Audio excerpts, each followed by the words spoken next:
Bonjour à tous et bienvenue dans ce nouveau numéro du 7-8 Culture.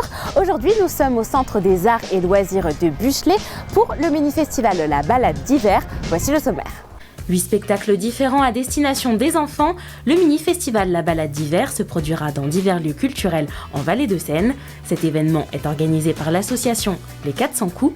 Nous avons assisté à l'une des représentations. Directrice musicale de la maîtrise de trappe, Gabriela Boda a reçu les insignes de chevalier de l'Ordre national de la Légion d'honneur. Elle a été décorée notamment pour son investissement dans l'association pour la promotion de la musique de Saint-Quentin en Yvelines. Nous revenons sur son parcours. Et enfin, le musée de la ville de Saint-Quentin en Yvelines présente sa nouvelle exposition sur la couleur orange dans les années 1960-1970, couleur phare dans le design, l'art ou encore la vie quotidienne.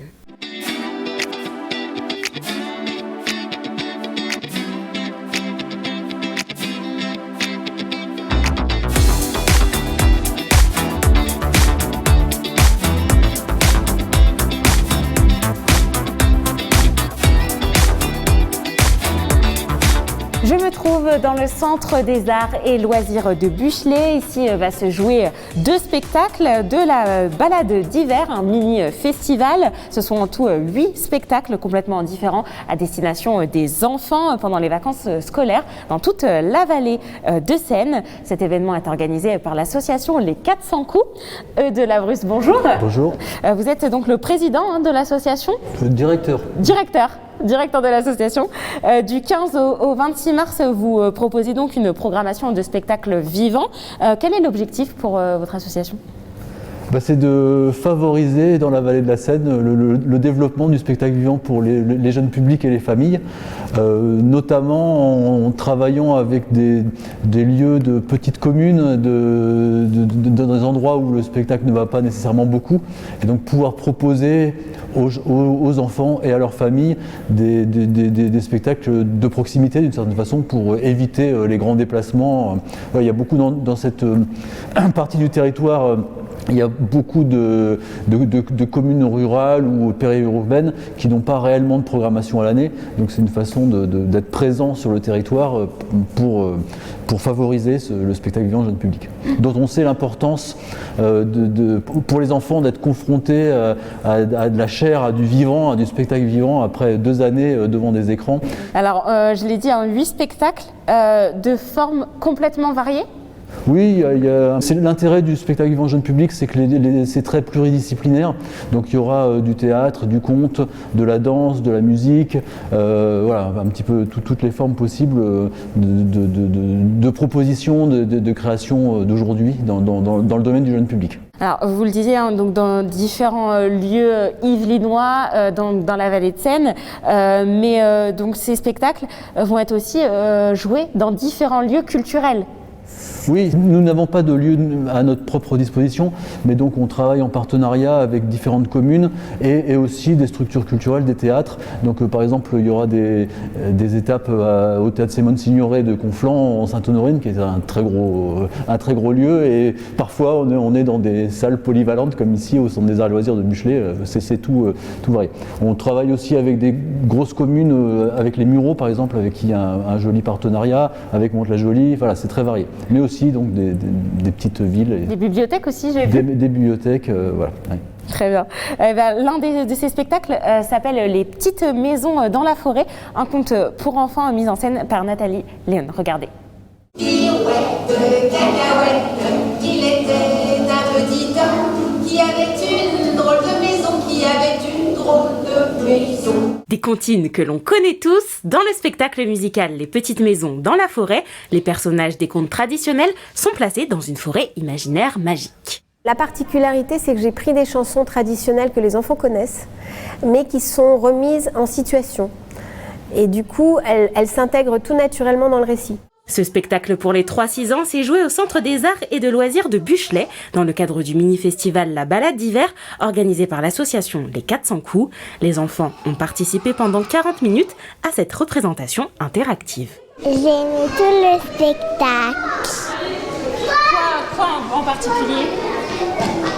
La chanson. C'était intéressant et de reprendre les chansons qu'elles connaissent et c'était pas mal. Il n'entend plus aucun bruit, sauf scratch, scratch, scratch. Oh, Je trouve que ces petites histoires pour les enfants, ces histoires très simples, sont des clés de compréhension de la nature, des lois de la nature, et quelque chose d'aussi simple que le petit vieux en sel et la petite vieille en sucre, ça déploie beaucoup de choses sur la difficulté de communiquer, les disputes. Nathalie Léon, qui a créé ce spectacle il y a 10 ans, compte bien continuer à jouer ses représentations prochainement dans les Yvelines. Donc de la Bruce, on vient de voir hein, le reportage, les 400 coups, c'est finalement une jeune association créée en 2019. Les balades de saison sont un peu votre marque de fabrique. Oui, l'association a été créée pour pallier la disparition d'un gros festival que nous organisions avant qui s'appelait les Franco, qui pendant 3 semaines proposait de la même façon de très nombreux spectacles sur l'ensemble du territoire. C'était devenu un peu trop lourd pour nous, on a un peu implosé en vol, donc on s'est restructuré pour proposer un nouveau projet qui permet de décliner justement cette forme de festival, mais en 3 temps. Il y a 3 temps forts, beaucoup plus léger, plus simple à organiser, et voilà, oui, c'est tout neuf. En plus, ça devait démarrer ces balades de saison en 2020, et ben ça n'a pas eu lieu. En 2021, ça a été très compliqué. Donc là, on prend un peu notre rythme de croisière. On espère cette année, cette saison 2021-2022. Et quand vous dites balade de saison, pour que les spectateurs comprennent bien, téléspectateurs, c'est du coup finalement balade d'hiver, été, automne, c'est ça? Exactement, oui, c'est une quinzaine de jours fin novembre, début décembre pour l'automne, une quinzaine de jours en février en gros pour les balades d'hiver, avec la particularité de travailler sur le temps des vacances scolaires, comme ça va être là, et puis celle de printemps-été qui a lieu fin mai, début juin, parce qu'on s'est rendu compte aussi que souvent les salles de spectacle notamment ferment leur lieu à cette époque-là. Il n'y a plus de programmation, alors que c'est un moment où les familles et les écoles auraient peut-être envie de voir des spectacles. On arrive vers la fin de l'année, donc on a essayé de rentrer dans ce créneau aussi pour proposer des choses quand il n'y a plus grand-chose qui se passe. Et pourquoi s'intéresser particulièrement au jeune public? C'est un peu notre ADN, parce que comme j'expliquais, on a repris d'une certaine façon l'émission du festival Les Franco, et on travaille depuis toujours sur ce créneau-là. Et parce que c'est passionnant, parce que comme j'expliquais tout à l'heure, il y a beaucoup de propositions très variées, très audacieuses qui sont proposées par les compagnies. C'est très souple, c'est très libre, le jeune public, beaucoup plus que dans les théâtres, le spectacle pour adultes qui est parfois formaté. Là, il y a beaucoup de choses très variées, très étonnantes qui se passent. Oui, il y a une grande liberté qui est assez chouette de création. Merci beaucoup, et de la Bruce d'avoir été notre invitée. Merci.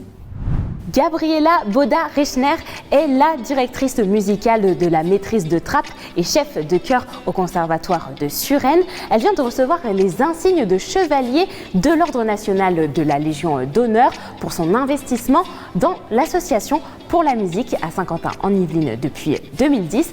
Regardez son portrait.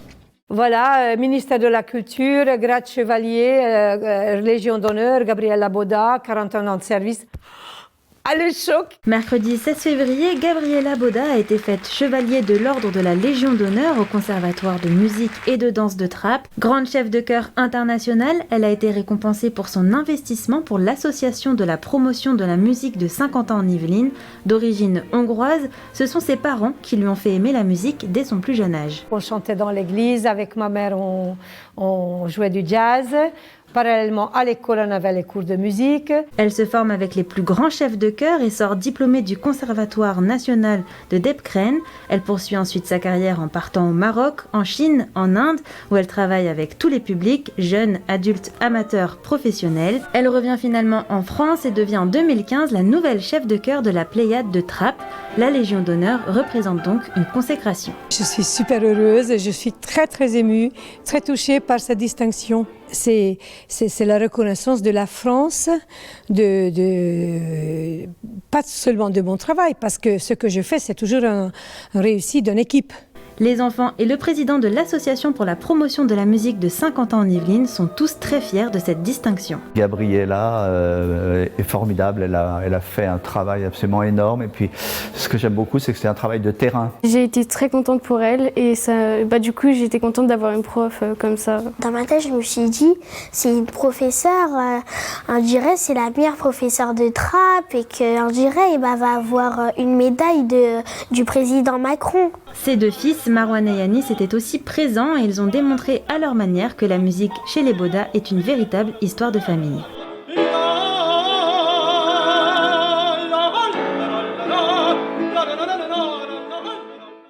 Toujours à Saint-Quentin en Yvelines, le musée de la ville présente Orange, la couleur des années pop. Jusqu'au 2 juillet, cette exposition part à la recherche des traces du orange dans le design, l'art ou encore la vie quotidienne. Voici le Socotel en 1963 dans une couleur beige kaki et le voici dans les années 70, orange. Ce téléphone est symptomatique d'une époque, celle des années 60-70 que l'on appelle les années pop. Un engouement particulier pour cette couleur vive dans tous les domaines du quotidien. Elle est mise à l'honneur dans une exposition au musée de la ville à Saint-Quentin en Yvelines.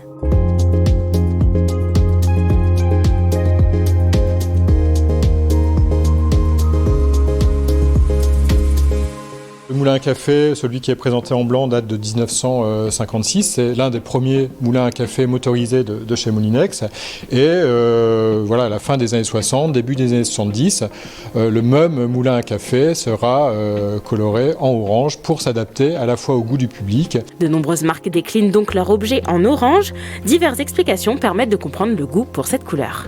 Évidemment un phénomène culturel qui est d'autant plus remarquable qu'il apparaît à peu près partout dans le monde, enfin du moins dans l'hémisphère nord, et sans doute parce que cette couleur orange avait plusieurs vertus. Bon, d'une part, elle était relativement inédite. C'était également une couleur qui avait quelque chose de relativement dynamique, de joyeux. Extrêmement voyante, l'orange se développe aussi dans le domaine de la sécurité.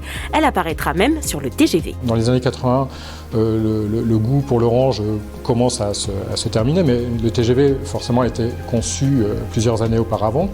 Et l'orange TGV a été validé dès 1977. On était là au cœur de la période où on cherchait à la fois une couleur qui soit, à la SNCF, qui soit à la fois innovante, originale, mais qui s'inscrive aussi dans le goût de l'époque. Des fauteuils, un plateau, une table basse, en passant par les vêtements, le musée de la ville possède une collection de design très importante. Cette exposition intègre également quelques prêts d'œuvres d'art, notamment une expansion de César de 1969 qui proviennent du musée d'art contemporain du Val-de-Marne. Et c'est la fin de ce 7-8 Culture. Merci de nous avoir suivis. Rendez-vous la semaine prochaine dans un autre lieu culturel yvelinois. Bonne soirée sur TV78.